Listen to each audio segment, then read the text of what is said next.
Election fever pa rin ang winners and losers sa maiinit na local race. Lumilinaw na mula Pasig, Las Piñas hanggang Maynila. Sa senatorial elections, may ilang sorpresa. Hindi rin namayagpag ang oposisyon o alyansa. Pero tila wala pa rin makakabuwag sa mga political dynasty. Ilan lang napatunay ang resulta sa Davao City, Gensan at Sarangani. Magandang gabi, ako po si Pinky Webb. Simulcast tayo sa DWAR Abante Radio at 94.7 Mellow BFM. Ako naman si Willard Cheng. Mapapanood din tayo sa Beam TV 31, Signal Channel 24, Converge 74 at Sky Cable Channel 33. At ako si Corina Sanchez Rojas. Simulan na natin ang agenda. Bongo, Bam Aquino at Bato de la Rosa nangunguna pa rin sa senatorial race base sa partial at unofficial results. Mga manok ng administrasyon, 5 lang ang pasok. FPRRD nanalo muli bilang mayor ng Davao City. Kahit nasa kamay na ng ICC, mga kandidatong anak hanggang apo, panalo rin. Isko Moreno, balik mayor din ng Maynila. Cynthia Villar, natalo ng konsehal na si Mark Santos sa Las Piñas congressional race. Ilan pang nagwagi sa maiinit na local races tutukan. Pulse Asia inaming nagulat din sa pagkakaiba ng kanilang surveys at aktwal na resulta ng eleksyon. At sa gitna ng midterm elections, Bulkan Canlaon sa Negros Island muling pumutok. Mga kalapit na bayan apektado ng ashfall.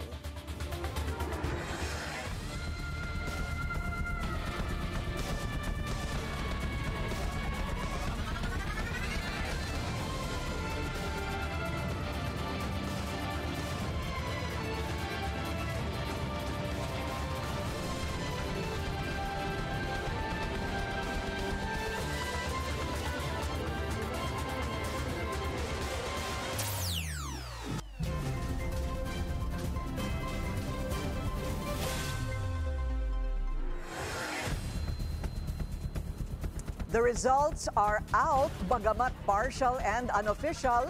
Nakikita na natin ang mga sure winners sa midterm elections. Pero kumusta naman ang official canvassing? Nasa COMELEC headquarters sa Manila Hotel si Dexter Ganibe para sa kanyang live agenda report. Dexter.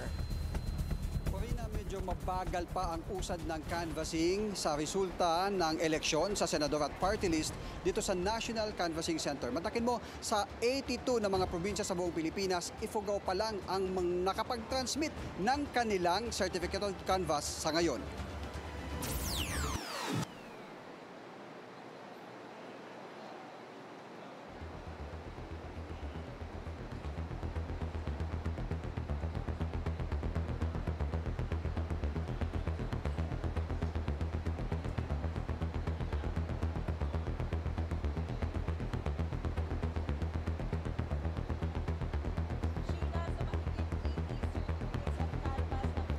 Corina, alam mo sa maghapon, kasama sa mga Certificate of Canvass na natapos ng makanvas ng National Board of Canvassers ay yung local absentee voting, Baguio City, Ifugao at 27 na mga COC mula sa overseas absentee voting.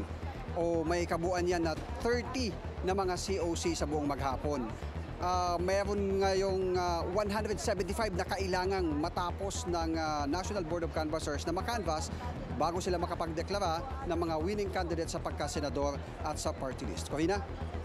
So Dexter, wala pa palang kompleto na COMELEC official count, ano? Pero ano naman ang latest partial and unofficial tallies ng senatorial at saka yung party list race? Ito, puntahan muna natin yung partial and unofficial count. As of 5 p.m., ito yung mga nangungunang senador. Siyempre na riyan, nangunguna pa rin ang re-electionist na si Senador Bongo na mayroong 26,479,889. Pumangalawa si dating Senador Bam Aquino na mayroong 20,631,471 votes. Pangatlo ang re-electionist na si Senator Bato de la Rosa sa 20,257,302 votes. Pasok sa number 4 si dating DSWD Secretary Erwin Tulfo sa 16,809,923 votes. Pang-5 si dating Senador Kiko Pangilinan na mayroong 15,083,787. Pang-6 si Congressman Rodante Marcoleta na mayroong 14,900,565 votes. Pang-7 si dating Senador Ping Lacson sa 14,853,079 votes. Pang-8 naman si dating Senate President Tito Soto sa 14,593,784 votes. Pang-9 si re-electionist Senator Pia Cayetano sa 14,302,677 votes. Pang-10 si House Deputy Speaker Camille Villar sa 13,354,035 votes. Pang-11 ang re-electionist na si Lito Lapid, 13,113,709 votes. At pumasok sa pang-12 ang re-electionist na si Amy Marcos sa 13,032,210 votes. Dakuan naman natin ang partial and official tally para naman sa mga party list. Nangunguna pa rin ang Akbayan na mayroong 2,750,354 votes. Pumangalawa ang Duterte Youth, 2,300,538 votes. Pangatlo ang Tingog Party List na mayroong 1,788,230 votes. Pang-apat ang 4Ps, 1,435,163 votes. Pang-5 ang AXIS na mayroong 1,222,285 votes. Pasok sa pang-6 ang Ako Bicol Party List na may boto na 1,061,263. Pumasok din sa pang-7 ang Uswag Ilonggo na mayroong 772,685 votes. Pang-8 ang Solid North Party, 753,799 votes. Pang-9 ang Trabaho Party List sa 647,635 votes. Pasok din sa number 10 ang Sibak na mayroong 587,689 o 587,689 votes. Pang-11 ang PPP, 570,232 votes. At pang-12 ang Senior Citizens sa 569,744 votes. Yan ay partial and unofficial tally. Corina? Dexter, pag sinabi nating partial, ang ibig bang sabihin ay hindi pa nabibilang ang kabuang 100% ng mga boto para sa mga senador at sa party list? Oo, itong partial and unofficial, Corina, na galing sa COMELEC Transparency Media Server ay galing yan direkta doon sa mga election returns mula sa mga clustered precincts. Na sa ngayon, as of 5 p.m. ay mayroong 97.29% ng mga kabuoang clustered precinct pa lang ang nabibilang. Ayun, okay. Hindi ko lang masigurado, kailangan ba ilan ang boto ng isang party list para magkaroon ng 2 seat imbis na isa lamang? Ito yung paliwanag sa atin kanina ni Attorney Rex Laudianco, ang tagapagsalita ng COMELEC. Ang computation dyan, hindi yung sa ranking na tulad nung ating ginawa kanina. Kapag natapos lahat, kailangan mabilang lahat ng boto ng party list. Lahat ng 155 na mga party list ay kailangang i-total yung mga nakuha nilang boto at 2% doon ay pasok na. Kung nakapasok sa 2% yung boto na nakuha nila, ay pasok na sila. Mayroon na silang isang seat. Ibig sabihin, ito example natin, kung umabot yung total ng 155 na mga party list, umabot sa 50 million lahat ng mga boto na na-cast, ang 2% niyan ay 1 million. Kapag yung isang party list ay nakakuha ng 1 million vote, mayroon na siyang isang pwesto sa Kongreso. Corina? At kapag sumobra doon o nagdoble, 2 seat ang kanya makukuha. Tama. Ayun, okay. Tama, And 63 ba? Turo sa akin ni Willard kanina, 63 seats ang kailangang punuin sa Kongreso. Ayun, okay. Tama, Corina. Huling tanong, Yung 97 point something na percent, na kulang pa ng mga 2 point something percent, yung number 12 ba sa pagkasenador ay maaari pang magbago? At yung number 13 ang aangat kung sakali? Yan ang medyo critical na posisyon, yung number 12 at number 13. Pero kung titignan natin yung partial unofficial, ang lamang ng pang number 12 na si re-election ni Senator Amy Marcos ay mahigit sa 1.2 million yung kanyang lamang doon sa pang 13 na si Ben Tulfo. Pero yung boto doon sa ilang presinto na hindi pa nakapagpapadala o hindi pa nakakapag-transmit, halos hindi na aabot, Corina, kung susumahin. Ganon. Yung pala. So, parang masasabi nating done deal na itong partial and unofficial top 12 natin sa ngayon. Pero linawin natin, Corina, partial and unofficial. Yung opisyal na list.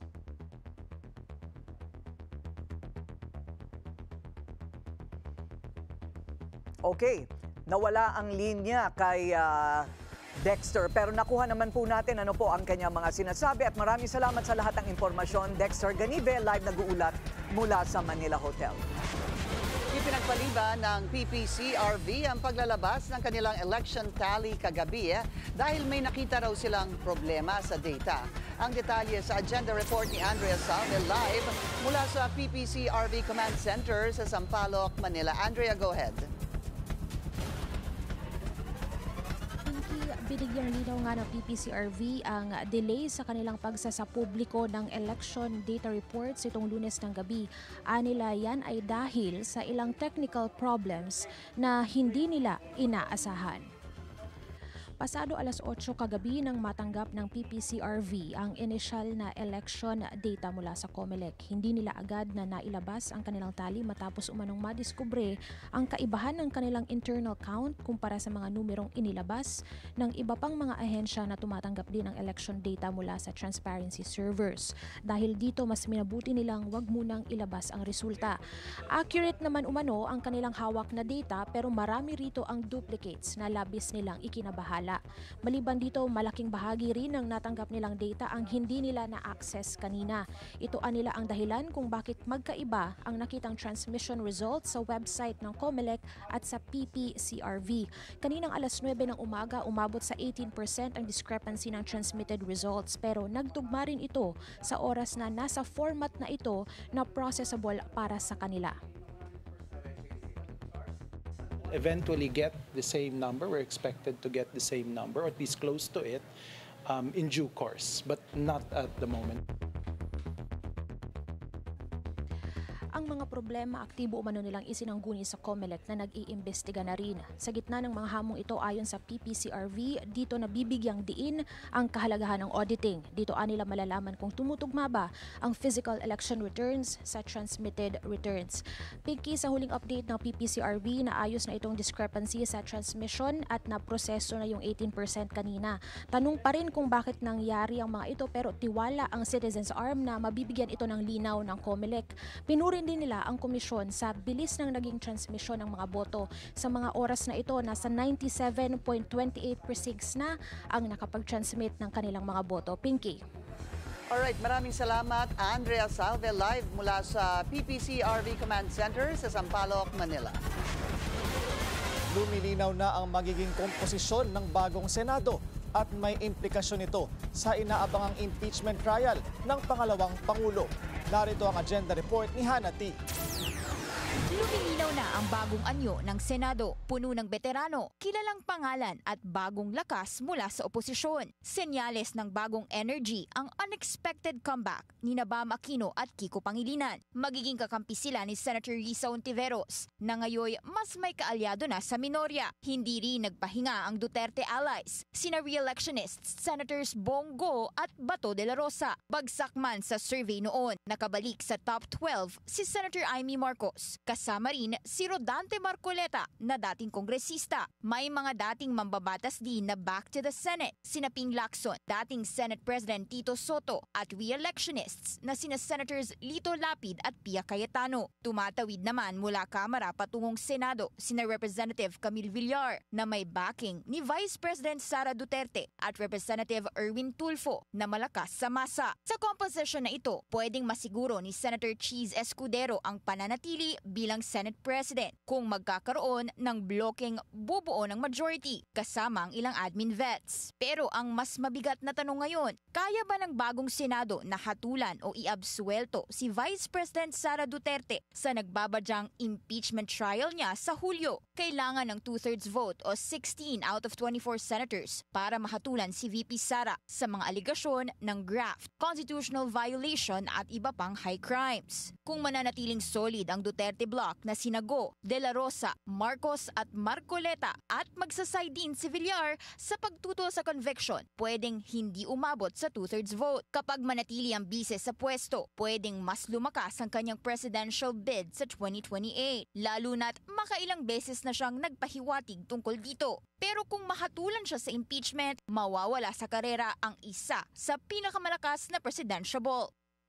Sa bagong Senate composition, walang garantiyang mananatili sa pwesto ang sinuman, hindi si VP Sara o si SP Cheese. Ang sigurado pa lang, ang 2025 midterm polls maagang nagbukas ng pintuan para sa laban sa 2028. Para sa agenda, Hannah T., Bilyonaryo News Channel.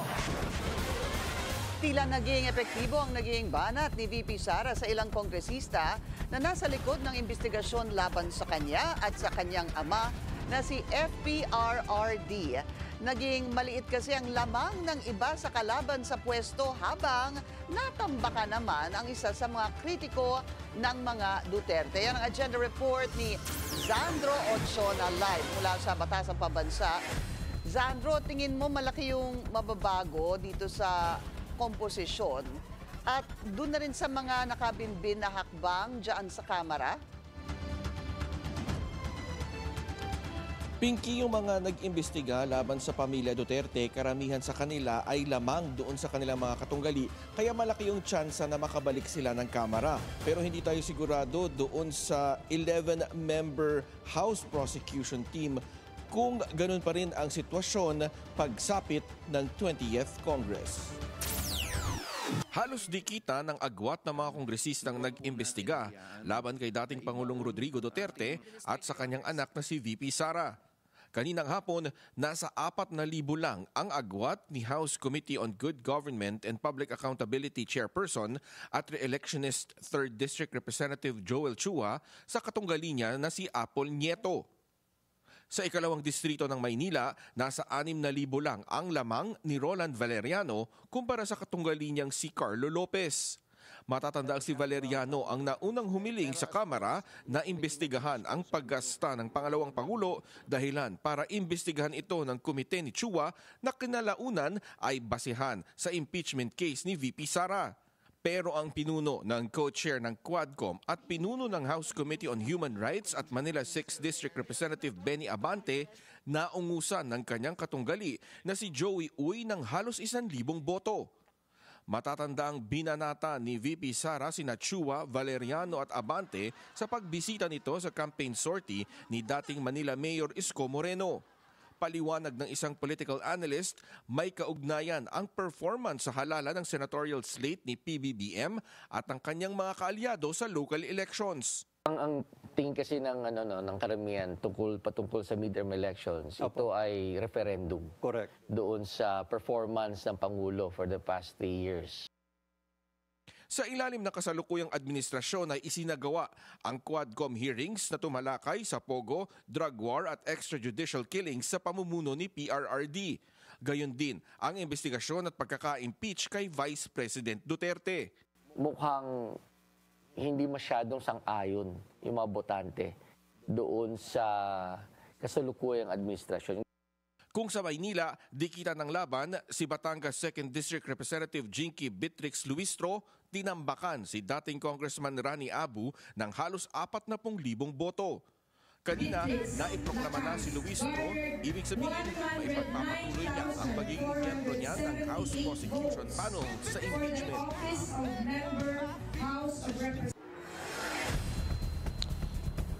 Pinky, matatandaan natin last week sinubukang ihain yung impeachment complaint laban kay PBBM dito sa Kamara. Pero hindi ito tinanggap. Kaya ngayon sana ito ihahain. Pero ayon sa natanggap nating impormasyon ay baka sa 20th Congress na ito ihain. Pinky. Maraming salamat, Zandro Chona, live mula sa Batasang Pambansa. At kaugnay pa rin sa resulta ng halalan, makakausap natin ngayon ang isa sa top 5 winning senatorial bets base sa partial and unofficial count, Francisco Kiko Pangilinan. Magandang gabi sa inyo, former senator and soon-to-be senator again, Kiko Pangilinan. Ayan, Senator Kiko, congratulations po sa inyo. Ito po ba'y inasahan ninyo noong huli tayong nagkausap? Ang sabi mo sa akin sabi ko, kumusta na? Ang sabi mo, well, it is uphill.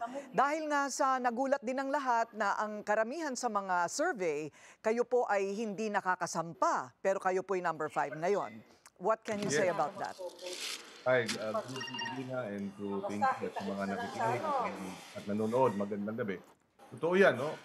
Ito sila uphill battle from day one. January pa lang, pumasok na tayo sa top.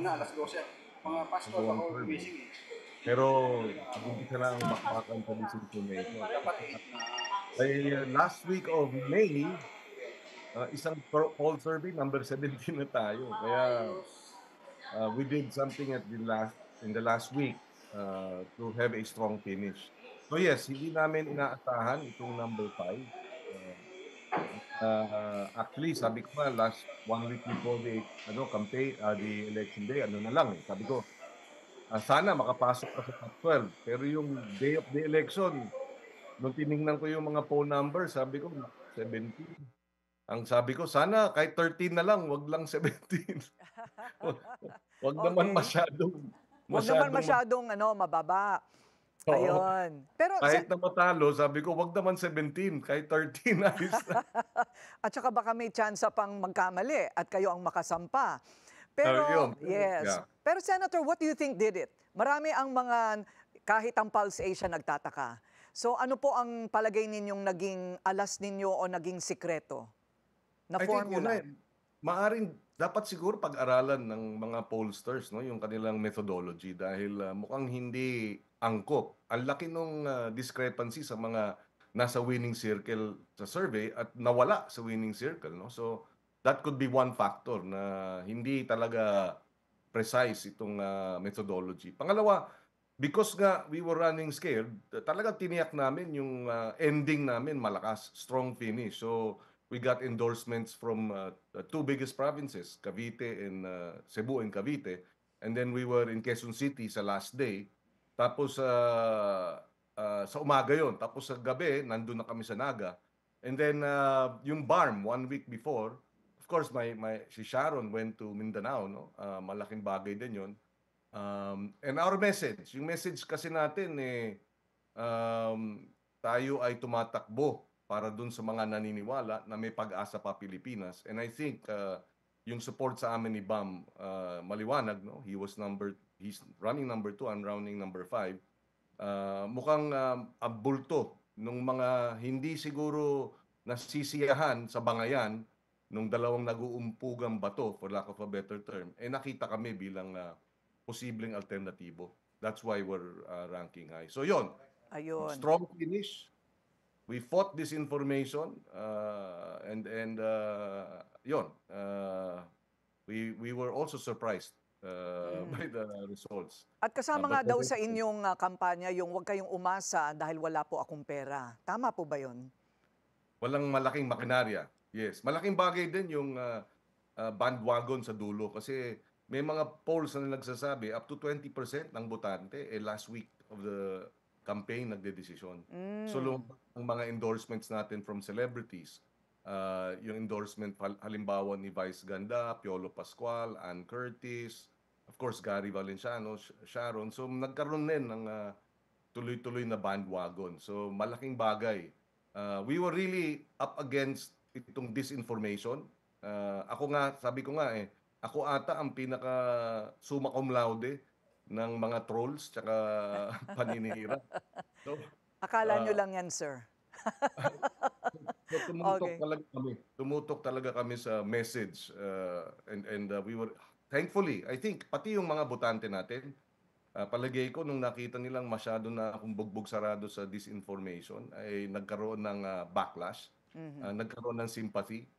Kasi maliwanag naman, pinasplice, tapos inuulit, pangiinsulto, wala nang kinalaman dun sa aming track record, performance, wala tayong bahid ng katiwalian, and of course, yung food security, agriculture advocacy natin. So maybe, nagkaroon din ng backlash yung masyado akong binugbog dito sa disinformation. Ngayon po na parang pihado na po ang inyong panalo, makakapagkomento po ba kayo sa magiging papasok na komposisyon ng Senado at tungkol naman sa napipintong paglilitis ni VP Sara?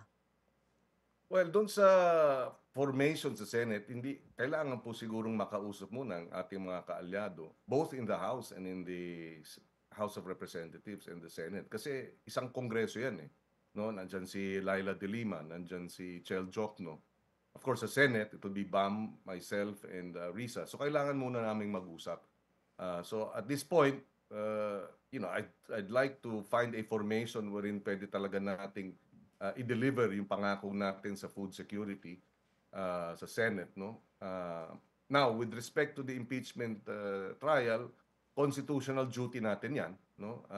And I understand meron pang Supreme Court case questioning itong jurisdiction and among other things. So hintayin natin din ang magiging ruling ng Korte Suprema riyan. But we have a constitutional duty and of course sa atin, rule of law. We will have to respect our constitutional processes. Maraming salamat po sa inyo and congratulations, Senator-elect Kiko Pangilinan. Maraming salamat at muli nagpapasalamat ako sa milyon-milyon nating mga kababayan. Siyempre una sa pamilya ko, kay Sharon, aking mga anak at ang extended barangay Pangilinan and our Team Kiko volunteers and of course lahat ng mga sumuporta sa buong Pilipinas. Nakaka-inspire, people are hopeful and we are thankful. Maraming salamat. Maraming salamat. Mas maraming insidente ng karahasan ang naitala ngayong 2025 kumpara noong 2022 election season. Pero giit ng PNP, generally peaceful ang katatapos lang ng midterm elections. Narito ang agenda report ni Edwin Balasa ng Abante Radyo. Nakapagtala ang Philippine National Police ng 46 na election-related incidents sa buong bansa ngayong election period. 27 dito ay nangyari noong mismong araw ng halalan. Base sa datos ng PNP, halos doble ang naging karahasan ngayong eleksyon kumpara noong 2022. Sa 27 ERIs na naganap nitong Lunes, 5 ang naiulat na insidente ng pamamaril, 3 pagsabog, pambubugbog at iba pang mga insidente. 14 naman na insidente ng karahasan ang naganap sa Bangsamoro Region na ikinamatay ng 5 katao. 2 rin ang namatay habang 7 iba pa ang sugatan sa pamamaril ng 3 suspect na kinabibilangan ng isang barangay chairman sa ibang lalawigan. Sa kabuuan, base sa datos ng PNP, 7 ang naitalang patay habang 17 iba pa ang sugatan. Lahat ng mga ito ay pawang naganap sa mga probinsya. Sa kabila nito, ayon sa PNP, naging general peaceful ang midterm election. Para sa agenda, Edwin Balasa, Abante Radyo. Ilang oras matapos ang botohan sa midterm elections, muling pumutok ang Canlaon Volcano sa Negros Island. Nangyari ang pagsabog kaninang madaling araw at tumagal ng 5 minuto ayon sa PHIVOLCS. Ilang mga bayan sa Negros ang apektado ng ashfall matapos magbuga ang bulkan ng lava at matataas na abo. Nasa alert level 3 pa rin ang Canlaon pero pinaghahanda na ng PHIVOLCS ang mga LGU sa posibilidad na itaas ang alerto dahil sa patuloy na pag-aalburoto ng bulkan. Mga landslide at upset wins sa local races susunod sa agenda.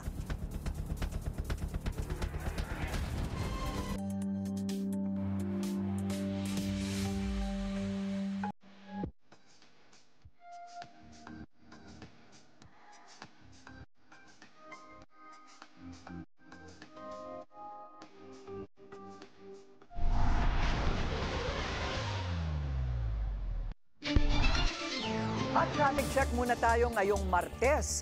Sa Marcos Highway, SM Marikina, mabilis ang daloy ng mga sasakyan sa east and westbound lanes.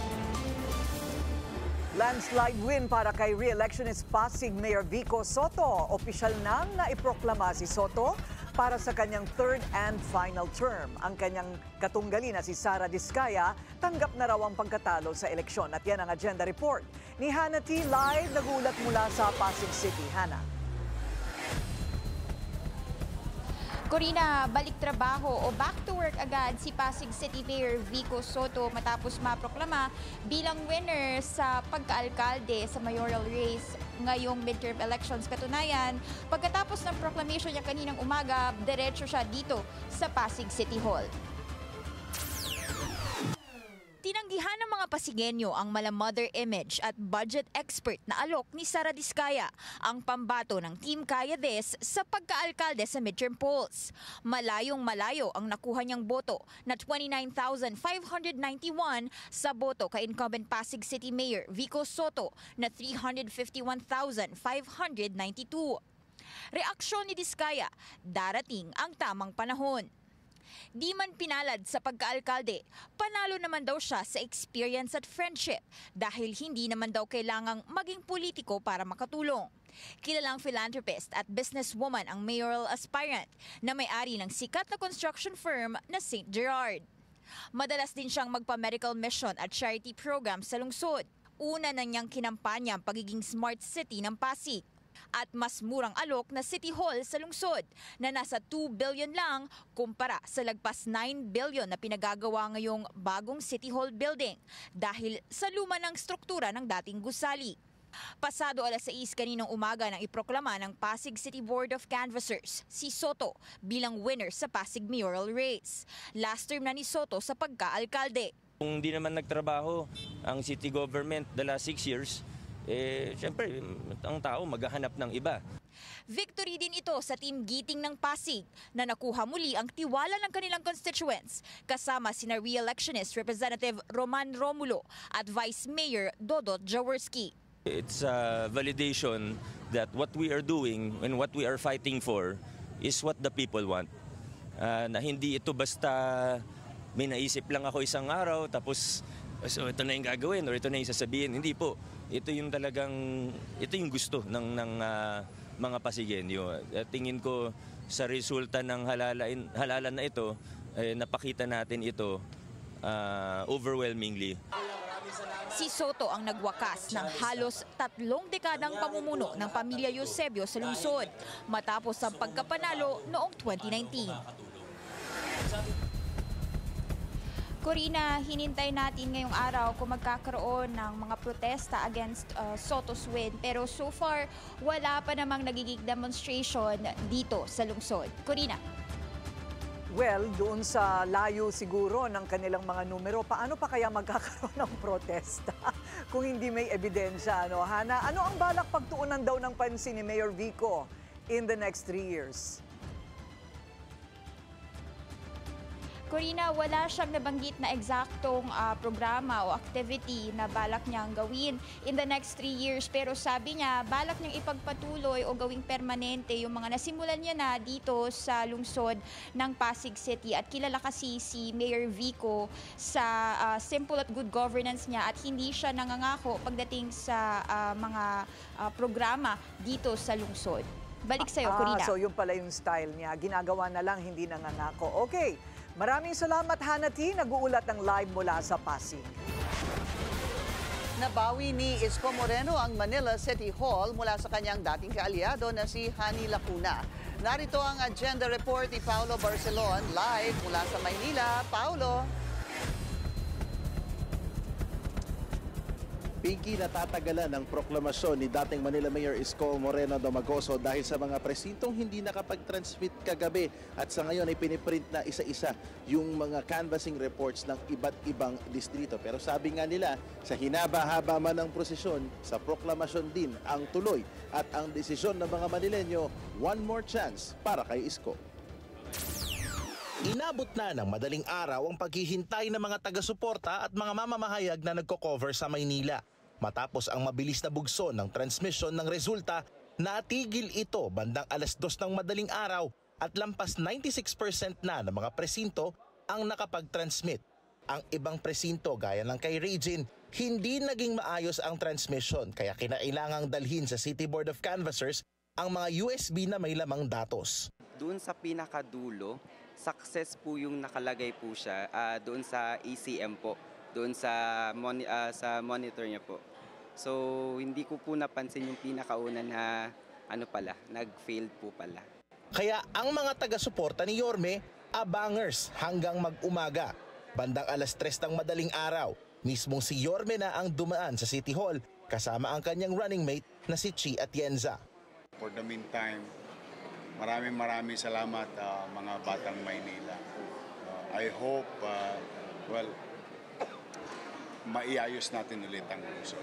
We will continue to pursue the concept of MBN, yung minimum basic needs. Housing, education, healthcare, and jobs. But initially, yung cleanliness and orderliness and the peace and order situation of the city. Ang ilan sa mga kalaban ni Domagoso nag-concede na. Si Party List Representative Sam Verzosa nagpasalamat sa mga sumuporta at sinabing ang tagumpay ni Domagoso ay tagumpay rin ng buong Maynila. Tuloy lang daw siya sa pagtulong sa mga kapwa niya batang sampalok. Tugon dito ni Domagoso, At the end of the day, taga Maynila sila, di ba? Magiging mamamayan ko rin sila. And as I have been doing and committed to do, sa Maynila, pantay-pantay. Kanina, Pinky, pasado 3:00 ng hapon ay nag-concede na rin si incumbent Manila Mayor Honey Lacuna kung saan nagpasalamat siya sa kanyang mga taga-suporta. Pakinggan natin yung kanyang naging pahayag.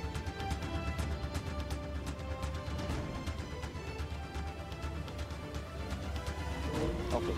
So sinabi niya doon sa kanyang address na ang pagmamahalan ng pagtitiwala daw sa kanyang ama na si Danny Lacuna ay hindi daw makakalimutan kailanman. At suma total, nasa lampas 97% na ng mga boto ang pumapasok dito sa City Board of Canvassers at may nangyayaring ang proklamasyon sa aking likuran. I think this is for the first district councilors kung saan ang anak ni dating Manila Mayor Isko Moreno na si Joaquin ay isa sa mga magiging councilor-elect ng lungsod ng Maynila. Pinky. So, Paolo, ibig sabihin dahil na po-proclaim na yung mga councilors, ay ibig ba sabihin yan, matutuloy na rin yung para sa mayor at vice mayor? Yan ang kanina pa natin inaabangan, Pinky, kagabi pa at kaninang madaling araw nating inaabangan. Kumbaga, it's only a matter of how soon will this group or itong si mga winning candidates will be proclaimed. Itong si Manila Mayor, dating Manila Mayor Isko Moreno na soon to be mayor-elect at ang kanyang katandem na si soon to be vice mayor-elect Chi Atienza. So inaabangan na lang natin essentially na mag-start na yung proclamation process. 2 distrito na lamang for the councilors. At same also for the House seats kasi may 2 ng kaalyado ang grupo ni Domagoso sa Kongreso. Itong si Ernix Dionisio at saka si Joey Uy na tinalo si incumbent Representative Benny Abante. So kung dati 5-1, 4-2 ngayon sa House, hinaalam lang natin yung specifics para naman sa City Council, Pinky. Balikan ka namin ulit maya-maya lamang. Maraming salamat. Paolo Barcelon, live mula po dyan sa Maynila. At mula Senado sa City Hall naman ang punta ni Nancy Binay. Bilang bagong mayor, handa raw siyang ipag-usap sa Taguig at sa kapatid niyang si Abby. Yan ang agenda report ni Zeus Valdez ng Abante Radio. Pagbaba sa Senado, balik sa Makati City bilang bagong halal na mayor si Nancy Binay ang una niyang sinabi. Matapos maluklok sa pwesto, bukas raw siya na makipag-usap kay Taguig City Mayor Lani Cayetano para sa territorial issue ng kanilang mga lungsod. Actually, marami pa kami dapat pag-usapan. Ayon kay Binay, mahirap maging magkaaway ang magkapitbahay, kaya't naniniwala siyang dapat itong plantsahin sa maayos na pag-uusap. Nilinaw rin ng senador na bukas siyang makausap ang kanyang kapatid na si outgoing Makati Mayor Abby Binay, hindi lamang sa politika kundi bilang magkapatid. Lagi naman gano'n. Kinumpirma ni Senator Binay na ilang taon na rin ang lumipas mula nang huli silang magkausap ng kanyang kapatid. Tinalo ni Nancy Binay ang asawa ni Abby na si Congressman Luis Campos. Sa San Juan naman, muling nahalal si Mayor Francis Zamora, habang si Mayor Menchie Abalos naman ang muling uupo sa Mandaluyong. Para sa agenda, Zeus Valdez, Abante Radio. Iniyak ng COMELEC na magiging maayos ang random manual audit of votes na magsisimula na bukas. Yan ang live agenda report ni Joash Malimban mula sa Pasay City. Joash, go ahead. Willard, nagsagawa nga ng isang walkthrough yung Commission on Elections kasama yung random manual auditing dito sa Citadines Bay sa Pasay City. Para yan sa pagsisimula ng random manual auditing bukas at around 7 or 8 a.m. Itong random manual auditing kasi yung isa sa mga transparency measures ng COMELEC para sa nangyaring elections 2025. Ang proseso kasi rito, mayroong 762 randomly selected ballot boxes mula sa buong bansa. 3 boxes specifically from each of the 254 legislative districts yung bubuksan at mano-mano itong bibilangin yung mga balota sa loob ng ballot boxes na ito at ikukumpara doon sa printed election returns para makita kung tama yung naitransmit ng mga ER doon sa mga election servers. Nung nag-walkthrough kami dito kanina, Willard, may 6 na ballot boxes na. 3 mula dun sa Mandaluyong, 3 rin sa Caloocan. Pero kanina, doon sa latest viewing dito sa may viewing room, may nakita na tayong at least 15 boxes na yung nadala rito. Kung makikita nyo, dito meron ding 60 auditing tables doon sa auditing room. Yung auditing room na ito, merong 60 auditing teams na ilalagay. Bubuuin ito ng isang chairperson, isang secretary, pati ng isang third member. Mga tauhan lahat ito ng Department of Education, pero nilinaw ng COMELEC kanina na hindi sila yung nagsilbing electoral board members nung nangyari yung eleksyon. Available din daw for public viewing itong gagawing random manual auditing dito sa viewing area. At kung matatandaan nyo rin kahapon, marami rin yung complaints doon sa maliraw yung lumalabas sa mga resibo. Ayon sa COMELEC, dito rin yung i-verify. Sakali raw makakita ng 10 discrepancy sa isang clustered precinct, agad itong i-refer doon sa Technical Evaluation Committee. Ayon sa COMELEC, Willard, aabot ng 45 days hanggang matapos itong random manual auditing. At sinigurado rin ng poll body na magiging credible yung pagsasagawa ng RMA kasi sa mga nakalipas naman daw na eleksyon, hindi naman daw bumaba sa 99% yung accuracy rate ng automated election system dito sa ating bansa. Willard. Alright, maraming salamat sa iyo, Joash Malimban, nag-uulat live mula sa Pasay City. Pulse Asia, inaming nagulat din sa pagkakaiba ng kanilang surveys at aktwal na resulta ng eleksyon.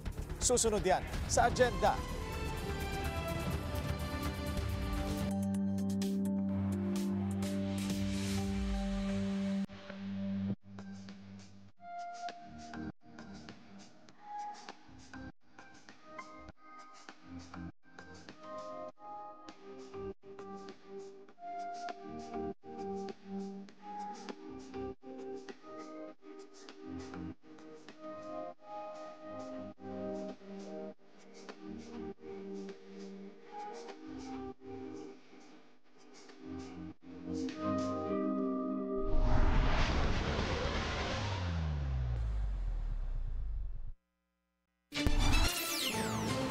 Traffic check ulit tayo. Sa EDSA Mega Mall naman, mabagal ang daloy ng mga sasakyan sa northbound lane. Moderate to heavy naman ang southbound lane. At tingnan natin muli ang latest partial at unofficial results ng senatorial race. Nangunguna pa rin Bongo na may higit 26 million votes. Sinundan siya ni Bam Aquino at Bato de la Rosa na parehong may 20 million votes. Number 4 naman si Erwin Tulfo, 5th si Kiko Pangilinan, 6th si Rodante Marculeta, 7th si Ping Lacson at 8th si Tito Soto. Nasa Magic 12 din sina Pia Cayetano, Camille Villar, Lito Lapid at Amy Marcos. Higit 80% o 56 million na boto na ang nabilang. Sa party list race naman, 6 na grupo pa lang ang nakakakuha ng at least 1 billion or 2% of votes na kailangan para sa siguradong House seat. Number 1 dyan ang Akbayan at sumunod ang Duterte Youth. Pasok din sa listahan ang Tingog, 4 Peace, ACT-CIS, at Ako Bicol Party List.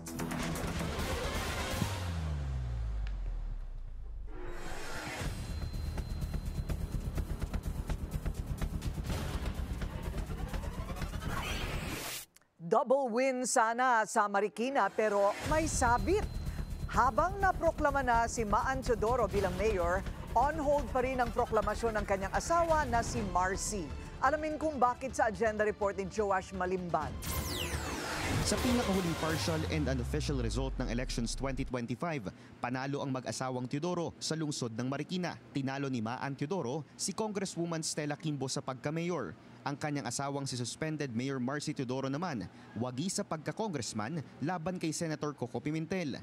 Pero kung si Maan iprinoklama na sa City Board of Canvassers, tila nasa limbo pa rin ang pagkapanalo ni Marcy. Sa pinakahuling desisyon ng COMELEC kahapon, suspended ang proklamasyon ni Teodoro habang nakabinbin ang kanyang disqualification case. December noong nakaraang taon kasi nang magdesisyon ng COMELEC First Division na ikansela ang Certificate of Candidacy ni Teodoro dahil sa issue ng residency. December din nang maghain siya ng isang motion for reconsideration.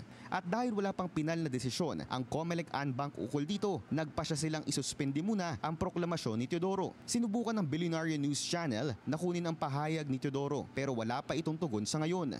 Ganito rin ang sitwasyon ng kontrobersyal na si Isabela Vice Mayoral candidate Harold Respicio. Kasalukuyan kasing may nakahain na disqualification case sa kanya dahil sa umano'y pagpapakalat ng peking impormasyon tungkol sa halalan.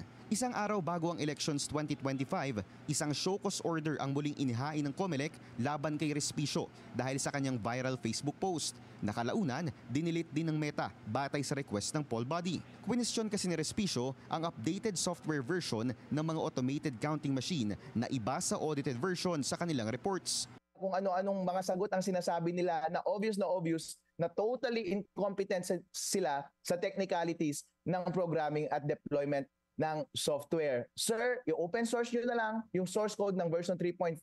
Kami na bahala mag-hash at kami na rin bahala titingin kung malinis yun o hindi. Yan lang ang tanging paraan para makumpiyansa ang aming loob.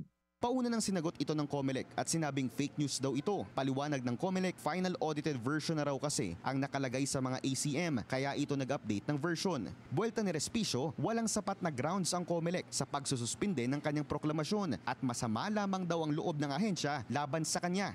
Ngayon, ang naging problema, merong isang ahensya ng gobyerno na napakalayo na nasa Maynila na wala namang democratic mandate na gustong i-overrule ang democratic mandate ng mga taga-Reyna Mercedes. Yun ba ang gusto nila? Hindi. Hindi naman ang COMELEC ang pamumunuan ni Atty. Harold Respicio. Ang pamumunuan ko ay yung mga kababayan ko dito sa Reyna Mercedes. Sila ang namili kung sino ang maging leader nila. Pabayaan natin silang mag-enjoy na pamunuan sila ng taong napili nila. Kabilang sina Teodoro at Respicio sa 19 na kandidatong suspendido ang proklamasyon sakaling sila ay manalo. Posible pa raw madagdagan ng listahan dahil marami pang disqualification cases ang nakabinbin sa COMELEC na plano nilang resolbahin bago ang opisyal na pag-upo ng mga nanalo sa eleksyon sa June 30. Para sa agenda, Joash Malimban, Billionaire News Channel. Matapos ang eleksyon, ang tanong, pumalya ba ang mga survey? Alamin natin sa agenda report ni Sujin Kim. Ang mga survey na karaniwang itinuturing na barometer ng opinyon ng mga botante bago ang eleksyon ay muling naging center of attention matapos ang midterm elections. Ilan sa mga kilalang polling firm ay ang SWS, Pulse Asia at Publicus Asia. Kasama sa mga final survey ang mga pangalan ng mga kandidatong malaki ang tsansang makapasok sa Magic 12. Pero ang aktual na result hindi tumugma sa mga final survey. Ang Pulse Asia survey noong Abril, bagamat nakapagbigay ng mataas na ranggo kina Bongo at Erwin Tulfo, hindi nito naisama sina Kiko Pangilinan at Bam Aquino sa top 10. Wala rin sa survey nila pero pasok sa top 12 sina Amy Marcos at Rodante Marcoleta. Bigo rin ng polls na makuha ang pagkalaglag ni Bong Revilla, Ben Tulfo, Abby Binay at Willie Revillame. Ang SWS hindi rin naisama si Bam, Kiko at Marcoleta sa Magic 12. Di rin nakapasok ang lumabas na probable winners sa SWS na sina Ben, Abby at Bong. Samantala, kapansin-pansin na ang Publicus Asia ang nakapagbigay ng pinakatumpak na resulta sa Magic 12. 2012. Dalawa lang ang hindi nakapasok sa kanilang final survey, si Ben Tulfo at Manny Pacquiao. Nakuha rin nito ang patuloy na pag-slide ni Amy Marcos sa rankings. Makikita sa aktual na bilangan na malaki ang diferensya sa mga final ranking ng mga kandidato. Ang tanong, oras na ba para baguhin ng mga polling firm ang kanilang metodolohiya?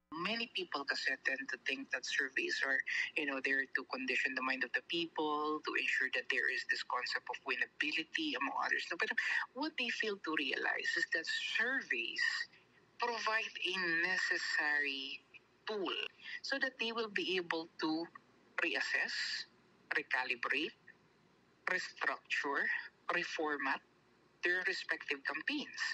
For example, if you are Bam Aquino and Kiko Pangilinan, and you saw that you are lagging in the pre-poll surveys, what will you do? You try to heighten your campaign. Kung ang mga survey lumilihis sa aktual na resulta, binubuksan nito ang usapin tungkol sa kung paano nga ba kumakalat ng datos ang mga survey firm at kung gaano ito ka-accurate. As with any other kind of system, I believe instruments like statistical measures or statistical treatment are actually susceptible to some degrees of errors. I would not want to say that surveys are not reliable because for the many years and many election cycles that we have been having, the pre-poll surveys, I believe that they were able to deliver around 90 to around 98% accuracy. It happens naman every elections, no? Especially if there are tight races in different positions, no? They would always accuse survey firms that they are gearing towards trending or they are said to be manipulating the so-called data. But I still believe that these survey firms are trying their best to give the public a snapshot of the voter preference at a given time. Dapat pa bang magtiwala ang publiko sa mga survey o meron talagang mga aspeto na hindi nasusukat tulad ng last-minute voter shift o misinterpretation mula sa mga respondent? Because of the too much political noise and too much political pressure that is happening or that has happened in the months leading to the election. So I think that was the reason why we couldn't get the accurate sentiment on the ground. The survey firms cannot just predict these late shifts in voter preferences, especially if there would be late endorsements coming from let's say political groups or influential religious groups like what the Iglesia ni Cristo did. Nauna namang sinabi ni Pulse Asia President Ronald Holmes sa Billionaire News Channel na susuriin nila ang kanilang methodology at sampling method. Well, we were expecting it. Honestly, the results really were quite wild. No? But this result leads us to really do our own review of our own sampling, our own methodology. Ito na raw ang pinakamalaking variance na nakita ni Holmes sa mahigit 2 dekada. Para sa agenda, Sujin Kim, Billionaire News Channel. The Duterte dynasty lives on sa Davao City. Mismong ang padre de pamilya na si FPRRD nanalo muling alkalde kahit na nakakulong sa The Hague. Yan ang agenda report ni Attorney Karen Jimeno live mula sa Davao City. Attorney Karen, naproklama na ba ang mga nanalo dyan sa Davao? Yes, magandang gabi, Pinky. Officially proclaimed na ng Davao City Board of Canvassers sina former President Rodrigo Duterte at Sebastian Duterte bilang mayor at vice mayor respectively ng Davao City. Pinatunayan ng pamilyang Duterte na sa Davao nananatiling malakas ang kanilang pamilya sa politika. Out of 1,6,592 registered voters, landslide win si FPRRD na nakakuha ng mahigit 600,000 votes sa mga Davaoeños. Samantalang si former Secretary Carlo Nograles na isang independent candidate at kung mangalawa ay may botong wala pang 100,000 or around 80,000 lamang.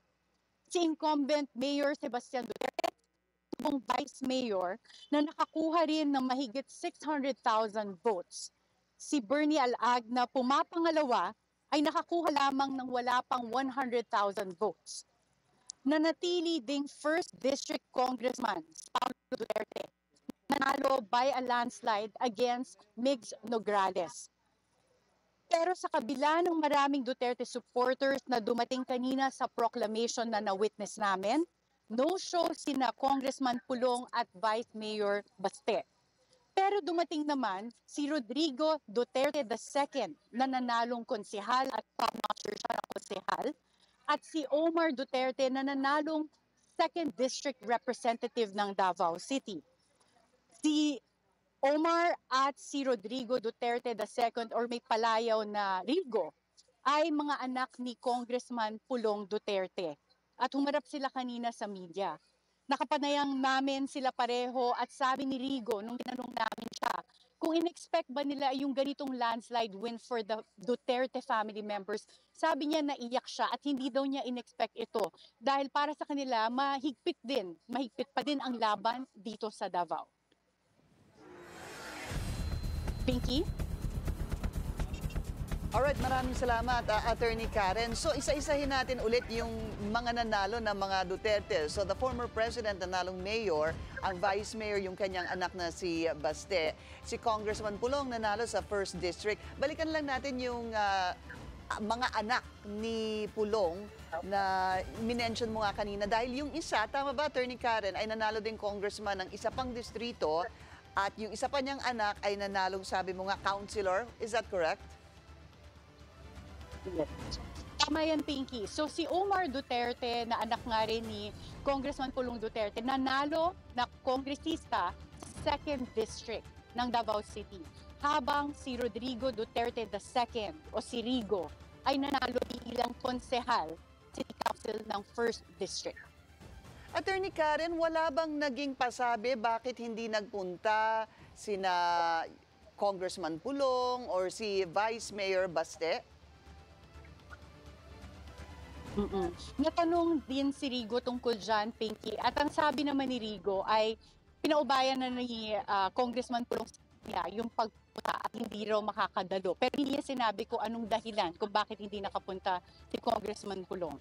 And siguro, Attorney Karen, it's also good to find out anong magiging sitwasyon ni FPRRD, lalo na't nasa kamay siya ngayon ng ICC. Oo. Pinky, magandang tanong yan. Pero sa omnibus election vote natin, allowed naman ang proclamation natin. In fact, hindi ito first na nangyari. In the past, proclaim na rin si former President Dumacapagal Arroyo 2013, nanalo siya for the first time sa House of Representatives. Attorney Karen, sayang yung explanation. Attorney Karen, sorry hindi na maganda yung dating nung iyong audio sa amin. Yes. Sayang yung paliwanag kung ano nga mangyayari dahil nga nakakulong si dating Pangulong Rodrigo Duterte. Subukan ka naming balikan maya-maya lamang. Let's try to fix that. Thank you so much sa iyong ulat live mula dyan sa Davao City. Thank you. At makakasama po natin ngayon, political analyst Ronald Llamas. Ronald, magandang gabi. Salamat sa iyong oras. Umpisa na natin sa report ni Attorney Karen sa Davao. Any surprises there? No. Not even yung landslide, yung ganung kalaki, 600,000 compared to 80,000? Actually, nakatulong po nga yung arrest ni Digong. Para sabi kasi kanina, in spite. Pero tingin ko mas nakatulong pa ngayon, nakadagdag pa. Pero they've been there almost forever. So, hindi siya surprising. Bagaman, dun sa isang distrito, yung kay Omar, usually ang may hawak niyan ay the Garcias. Ito yung first time na natalo yung Garcia dyan. No, pero dati kasi, kaalyado ng Duterte ang mga Garcia. Kaya hindi rin surprising. Pero historically, ang Duterte at Nograles magkaawayan dati. Tapos nagbati sila. Nagbati ng presidente si Digong. Digong, no? Right. Yes, pero yung political fortunes kasi ng mga Nograles ay nakatali sa mga Duterte. Diba? Cabinet Secretary ni Digong si Carlo. Diba? Kaya tingin ko wala silang chance from the start. Alright. Balikan naman natin ang 12 winning, yung top 12, no? Yung pasok sa Magic 12 dito sa midterm elections bilang mga senador. Umpisahan na natin. Bam Aquino, number 2. Kiko Pangilinan, number 5. Rodante Marcoleta. Sasama ko na po silang tatlo kahit di po sila magkakaalyado. How did this happen? Well, basically, yung election was an anti-administration vote, no, a protest vote sa administration. Kaya si Kwan kasi Bongo, inaasahan na natin yan sa mga surveys, di ba? Si Camille at saka si Aimee nasa bingit nung 12. Minsan pasok, minsan labas. Si Marcoleta ang medyo malayo. Si Bam ang labas din at nakakabigla na nag-number 2. Si Kiko ay mas malayo kay Bam pero nag-number 5. No? Kaya yun yung una, anti-administration vote. Ikalawa ay nabuhay yung pink. Wait a minute, bago tayo pumunta sa pink, kung anti-administration vote ito, bakit nakapasok si Bam tsaka si Kiko? Dahil ay critical din, hindi naman sila pro-administration Kaya hindi sila tinamaan ng anti-administration. At very anti-Duterte sila. Linawin natin iba yung anti-administration, iba yung pro-Duterte vote. Dahil ang mga pink are sharply anti-Duterte. No? Fast forward, halimbawa sa party list, yung Akbayan party list is sharply anti-Duterte. Ngayon nag-file ng impeachment Diba? So, iba yung anti-administration vote, iba yung pro-Duterte vote. Okay. Diba? Nakapag-consolidate yung Duterte, nakakuha sila dun sa undecided para maipasok si Marcoleta sa winning circle. Pero yung iba nilang kandidato, hindi nakapasok. No? Ang dramatic ay si Bam at saka si Kiko. Yeah. At yung party list na Akbayan at yung ilang mga local candidates. Yun ang dramatic. No? Dahil, Pati ML na malayo. Ang layo-layo nun doon sa mga surveys. So, ang isang casualty dito ay mga surveys. Yun na nga Kausap ko si Professor Holmes kanina, sabi nga nila, titingnan nila, this is a good way to analyze yung kanilang naging paglabas ng mga survey. No? All right. And with regards to other surveys, also we were talking about it kanina, yung parang lumalabas si Publicus, medyo yung siya yung pinakamalapit. Pero siya din ata yung pinaka-late na lumabas. May 4 ata yung lumabas, kung di ako nagkakamali. I'm not too sure. Hindi ko kubisado yung date. Okay. So, it's 5. Anong nakita mong composition? Dito muna sa 12. 5-5-2. Okay. 5 Duterte, 5 Marcos, 2 independent. Yes. Doon sa 5 na Duterte, obviously, sinama mo si Amy Marcos tsaka si Camille Villar. Sabihin na rin natin para malinaw sa kanila. Baka sa kanila hindi obvious yun. Yes. How will that affect the present, yung matitirang 12 sa composition ng Senado? Well, una, labanan yan sa Senate presidency. Sino ba yung susulpot? No? Ikalawa, labanan yan para sa impeachment. At ikatlo, labanan yan sa 2028 na medyo mapapaaga. Dahil ang mga senador naman, karamihan dyan may ambisyon for a higher position. Diba? Hindi naman yan downward. Sige nga, tingnan natin dyan sa likod natin. Sinong may ambisyon dyan maging presidente?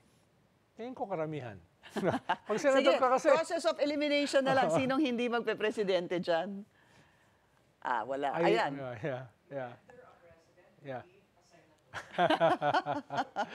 Sabi ni Corina, you enter as a president, you leave as a senator. No, seriously, because when you look at number 7, number 8, tumakbo yan ng 2022, hindi ba? They lost.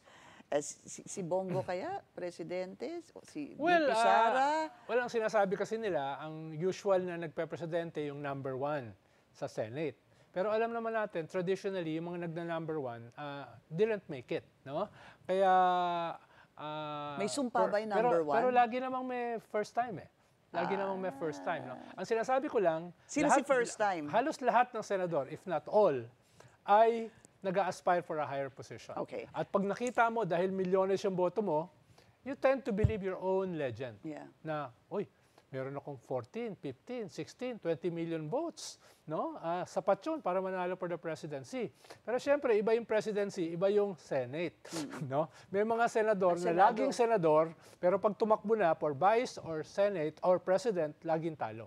Hindi ko na sasabihin kung sino. Alam ko na sino sasabihin mo Alright, so maliban doon, of course, a lot of things can happen within the next 3 years. Pero nakaka-concern yung sinabi mo doon sa tatlong mga kailangan nating tingnan. Yung pangalawa, yung impeachment. Yung pangatlo, yung lahat maghahangad maging presidente. Parang ngayon kaaga, pag-iisipan na nila yan, paghahandaan na nila. Paano naman tayo? Well, kaya nga nabiyak yung unity mo, pinag-aawayan dyan, 2028 eh. Diba? Ang tingin ni Sara, siya yung anointed to succeed the president, suddenly hindi pala.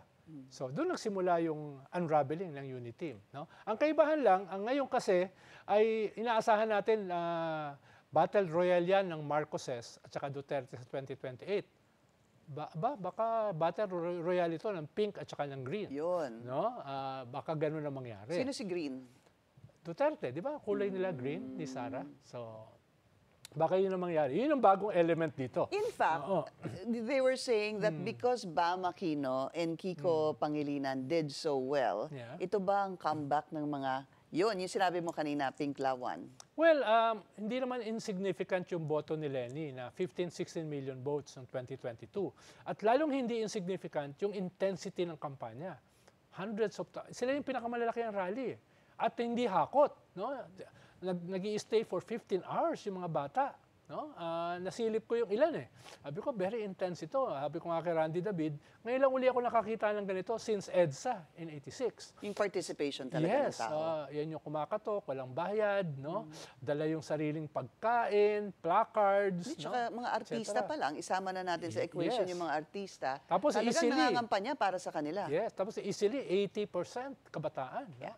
At tingin ko yung kabataan na yan, nag-expand beyond yung 2016 at merong nakuha doon sa disenchanted sa unity team.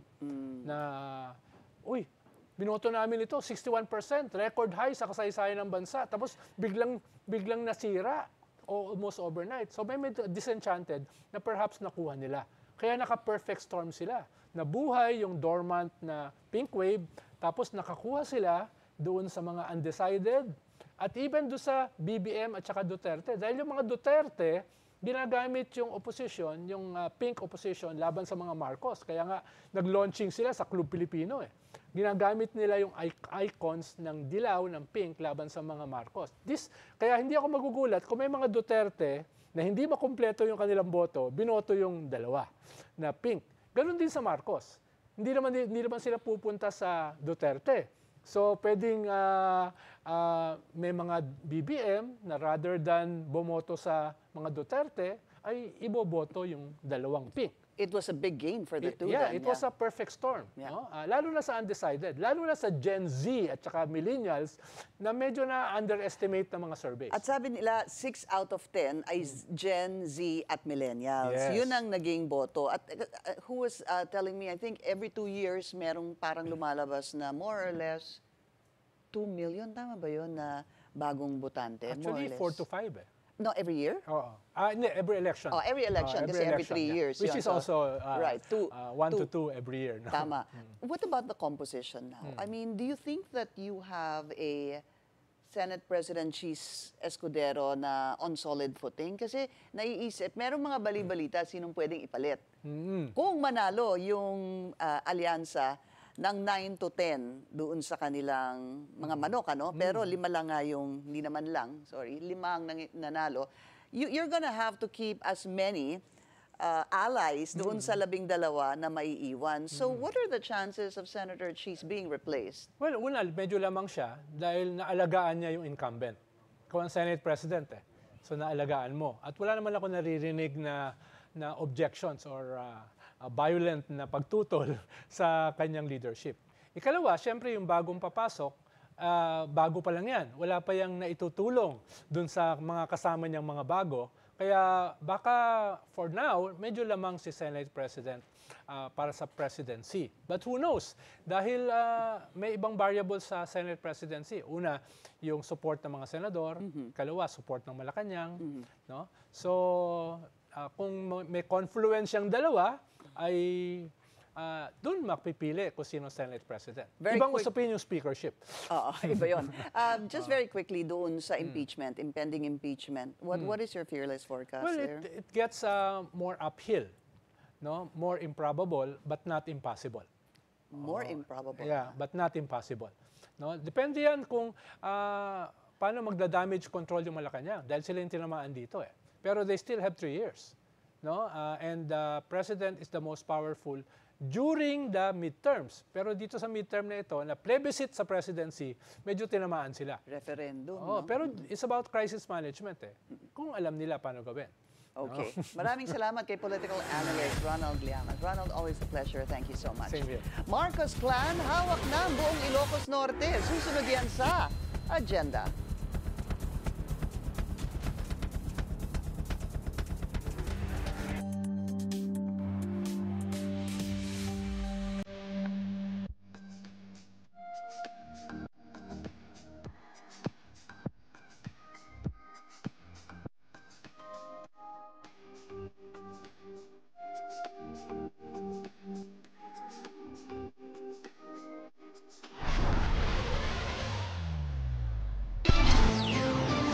Isa pang traffic check ngayong Tuesday rush hour. Sa EDSA White Plains, moderate ang daloy ng mga sasakyan sa north and southbound lanes.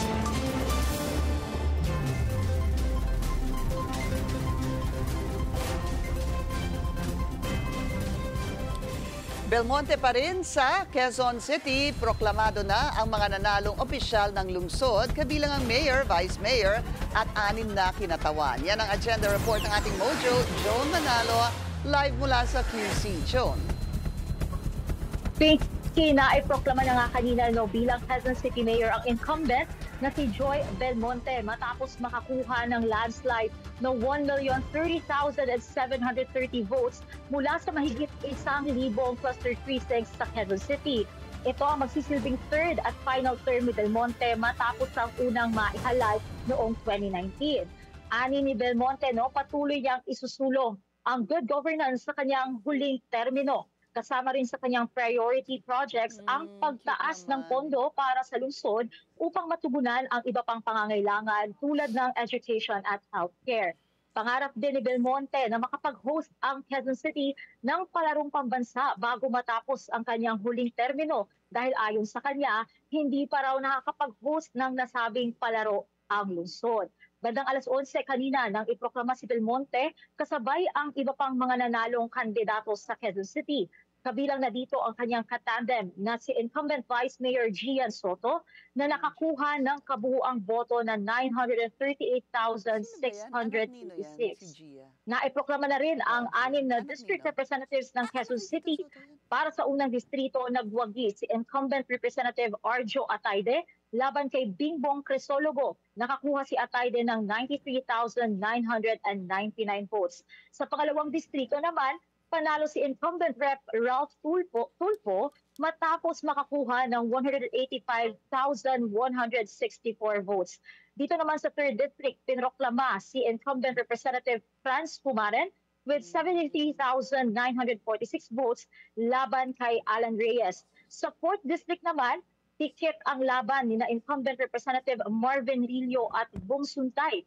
Nasa 239 votes lang ang lamang ni Suntay na nakakuha ng 91,856 votes laban kay incumbent Representative Rillo na may 91,670 votes.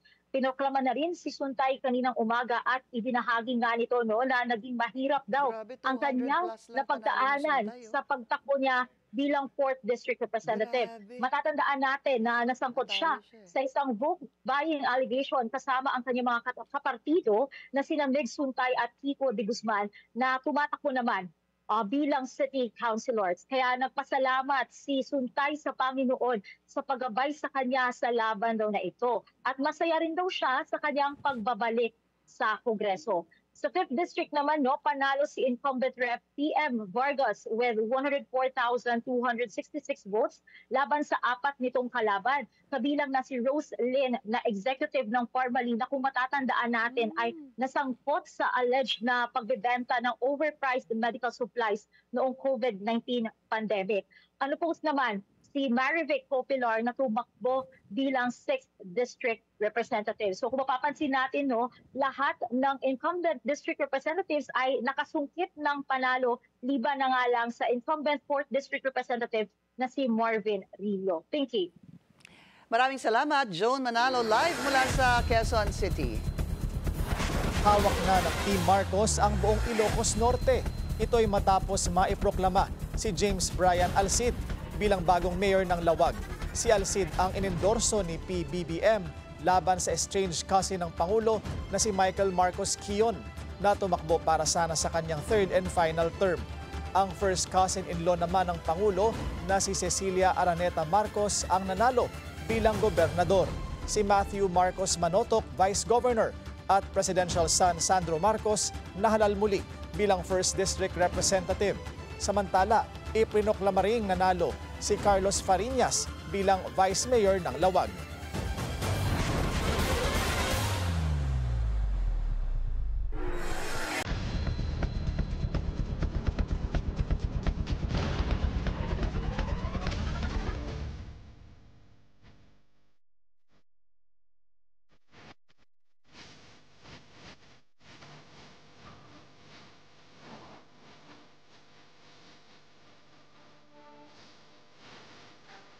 Dating mga MVP at idol, ngayon public servants. Ilang kilalang pangalan mula sa sports at TV pasok muli sa politika.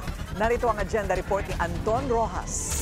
Si Dodot Jaworski, anak ng the living legend ng PBA na si Robert Jaworski, ay muling nanalo bilang Vice Mayor ng Pasig. Mula sa basketball court, diretso rin sa public service court ang dating LaSalle coach na si Franz Pumaren. Proclaimed congressman na siya ng 3 distrito ng Quezon City. Sa Leyte, ang matinee idol at SEA Games fencing gold medalist na si Richard Gomez nangunguna sa partial tally bilang congressman ng 4 na distrito. Public servant na, leading man pa rin. Ang sharpshooter at former Magnolia Hotshot star player na si James Yap bumalik na rin sa politika. Hindi lang sa tres tumitira, posible rin nakashoot ng posisyon bilang konsehal ng unang distrito ng San Juan. Kasama rin sa listahan ng mga nangungunang athlete turned politician, Jeric Uy Teng, Councilor ng Lone District ng Gumaca, Quezon. Don Aliado, Councilor ng 2nd District ng San Juan. Coach Elvis Tolentino, Councilor ng 2nd District ng Marikina. At TV icon na si Tito Soto na ngayon ay isa sa mga nangunguna sa balota para sa Senado. Ilan pa sa mga kilalang pangalan na dating kabilang sa sports world at ngayon ay ganap ng mga lingkod bayan, sina San Juan Mayor Francis Zamora, Bulacan Mayor Vergel Meneses, Bacolod Congressman Albi Benitez, Pampanga Vice Governor Dennis Delta Pineda at Ilocos Norte Vice Governor Matthew Marcos Manotoc. Isang patunay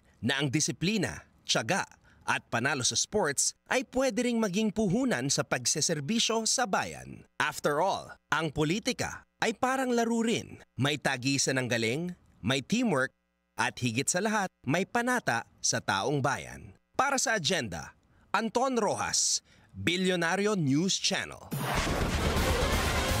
Yan, wow. Mabilis din natapos, ano? Oo. Mabilis din natapos. So meron pa kayong mga naghihintay na baka magbago ang ihip ng hangin? Sa national? Yes, sa national. Wala na siguro, ano? Wala na. Mahirap kasi yung pagitan ng 12 and 13 over 1 million eh. Yes. So that might be a tough one. Yeah. This weekend ng proclamation. Sabi ba possible, ng yes, COMELEC? COMELEC. Target nila, Oo. Saturday or Sunday. Alright. Yeah. Correct. So hihintayin na lang natin ang mga exciting na magaganap sa bagong komposisyon ng Kongreso at saka ng Senado. At yan po ang ating agenda ngayong gabi. Ako po si Pinky Webb. Ako naman po si Willard Cheng. At ako si Corina Sanchez Rojas. Sa bawat issue may anggulo at ang balita may agenda.